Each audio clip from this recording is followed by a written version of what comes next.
आज के थंबनेल से आप लोगों को पता चल ही गया होगा कि आज के चर्चा का विषय क्या है।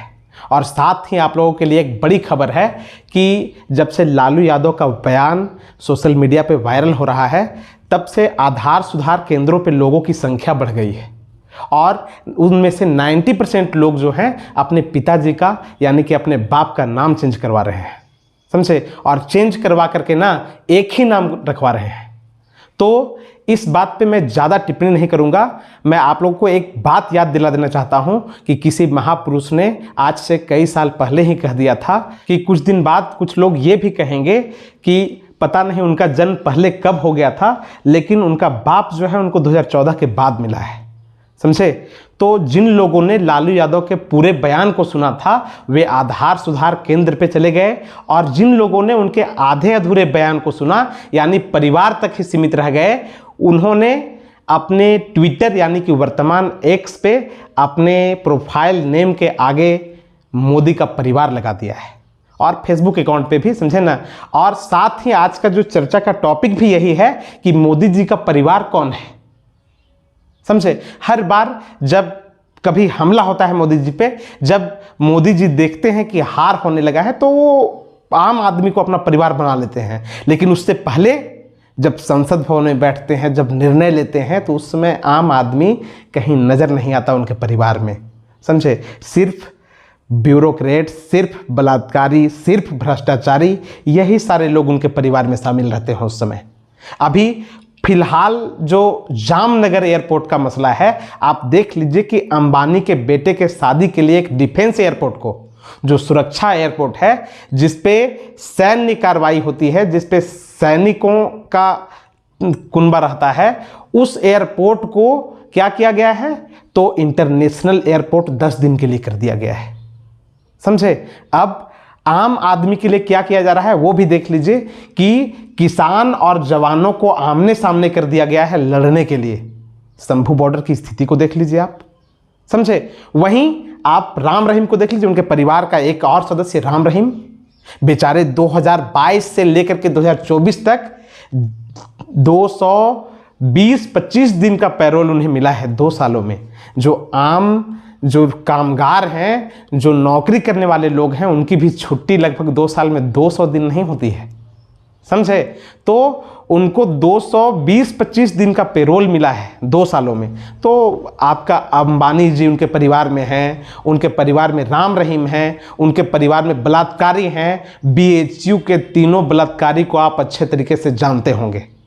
बीएचयू के वो तीनों बलात्कारी जिन्होंने अपने बंदूक के नोक पर एक लड़की का सामूहिक बलात्कार किया था, वे लगभग 1-1.5 महीने तक खुलेआम घूमते रहे और उनका कुछ नहीं हुआ, समझे। बाद में उनकी शिनाख्त हुई, पकड़े गए, लेकिन आज तक उनके घर पे बुलडोजर चलाने का हिम्मत योगी बाबा नहीं कर सके, क्योंकि उन लोगों का फोटो जो है ना मोदी जी के साथ है ना, समझे। बीजेपी के नेता थे वो लोग और मुसलमान नहीं थे, भूल जाइएगा। वो तीनों बलात्कारी हिंदू ही थे, ठीक है। इस बात को मैं जोर देकर कह रहा हूं, ठीक। मुसलमान रहते तो भैया वो गोदी मीडिया तो है ही, उसके लिए कोई दिक्कत नहीं है, समझे। लेकिन वो हिंदू ही थे। तो आपके पास बलात्कारी, मोदी जी के परिवार में बलात्कारी, मोदी जी के परिवार में ब्यूरोक्रेट्स, मोदी जी के परिवार में भ्रष्टाचारी, मोदी जी के परिवार में लुटेरे। आप ललित मोदी की बात कर लीजिए। आपके जो वन नेशन वन इलेक्शन के जो पॉलिसी बनाने वाले लोग थे, उनमें से कौन कौन थे मैं आपको बता देता हूं, ठीक है। और उनमें से एक महाशय जो हैं हरीश साल्वे, हरीश साल्वे के बारे में आप लोग देख लीजिएगा। हरीश साल्वे के तीसरी शादी में ललित मोदी जी आते हैं और उन पे कोई कार्रवाई नहीं की जाती है, समझे। मतलब जो लोग राम को लाए वो ललित मोदी को भारत नहीं ला पाए। जो लोग राम को लाए वो लोग विजय माल्या को भारत नहीं ला पाए। और आप अच्छे तरीके से डाटा को देखिए, समझे। डाटा को देखिएगा तो आपको पता चलेगा कि लगभग 30-32 लोग हैं भागने वाले फ्रॉड करके, उनमें से आधे से अधिक गुजरात से हैं। यानी कि आपको पूरा जो मसला है वो समझ में आ जाना चाहिए कि किसके साथ उनका उठना बैठना है, किसके साथ रहा है पहले। और जब मुख्यमंत्री थे तो बेचारे नहीं भाग पाए, प्रधानमंत्री बने तो बेचारे भाग गए। चलिए, अपना आदमी बना हुआ है तो क्या दिक्कत है। तो उनके परिवार में ऐसे लोग ही हैं सर। उनके परिवार में लोकतंत्र की हत्या करने वाले लोग जो हैं, मतलब अनिल मसीह, उनके परिवार में बलात्कारी हैं, और मोदी जी के परिवार में लुटेरे हैं, भ्रष्टाचारी हैं। जितने भी लोग हैं नीच किस्म के, आपको मोदी जी के परिवार में देखने को मिल ही जाएंगे। आप देख लीजिए, एक लिस्ट में आप लोगों को सुना देता हूं। अजित पवार, जिन पे 70,000 करोड़ का घोटाला का आरोप लगा था, वो मोदी जी के परिवार में है। एकनाथ शिंदे, महाराष्ट्र सीएम है अभी, उन पे भी आरोप था घोटाले का, वो अभी मोदी जी के परिवार में है। ठीक है। हेमंत विश्व शर्मा, मुकुल रॉय, जगन भुजबल, हसन मुफलिस, प्रफुल्ल पटेल, शुभेंदु अधिकारी, छगन भुजबल, ये नामी गिनामी लोग जो भ्रष्टाचारी हैं, वो बीजेपी के, मतलब यानी कि मोदी जी के परिवार में है। समझे। तो मोदी जी का परिवार तो बहुत बड़ा है भैया, समझे। और वो फूल फल भी रहा है। भले आम आदमी बर्बाद हो रहा है, आम आदमी लूट रहा है, लेकिन मोदी जी का परिवार तो फूल फल रहा है, समझे। लेकिन एक कैंपेन, एक सोशल मीडिया कैंपेन चलाया जाएगा और आपसे लिखवाया जाएगा कि आप अपने सोशल मीडिया हैंडल जो प्रोफाइल है उसके नाम के आगे मोदी जी का परिवार लिख दीजिए, समझे। और ये चुनाव के समय होगा, जब उन पे हमला होगा तब होगा, जब उन पे कोई आफत आएगा तब आपको परिवार बनाया जाएगा। बाकी बात, परिवार उनका जो है फला फूला है, आप कुछ नहीं कर सकते हैं उनके लिए, समझे।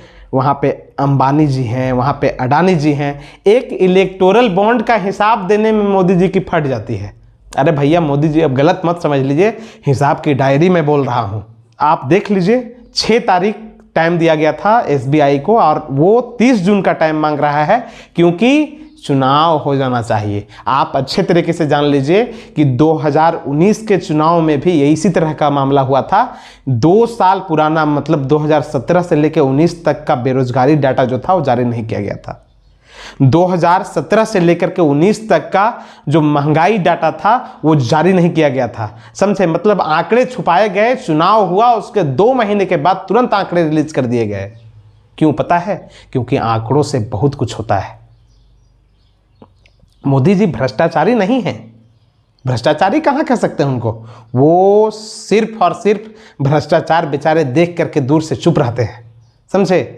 क्योंकि आप देख लीजिए, रेलवे विभाग में रेलवे स्टेशनों पर मोदी जी का सेल्फी पॉइंट बनाया जा रहा था, जिसमें आरटीआई के द्वारा, आरटीआई एक्टिविस्टों के द्वारा एक जवाब मांगा गया, कितना खर्चा आ रहा है। एक अधिकारी ने उसका जवाब दिया और उस अधिकारी का जो है तबादला कर दिया गया, समझे।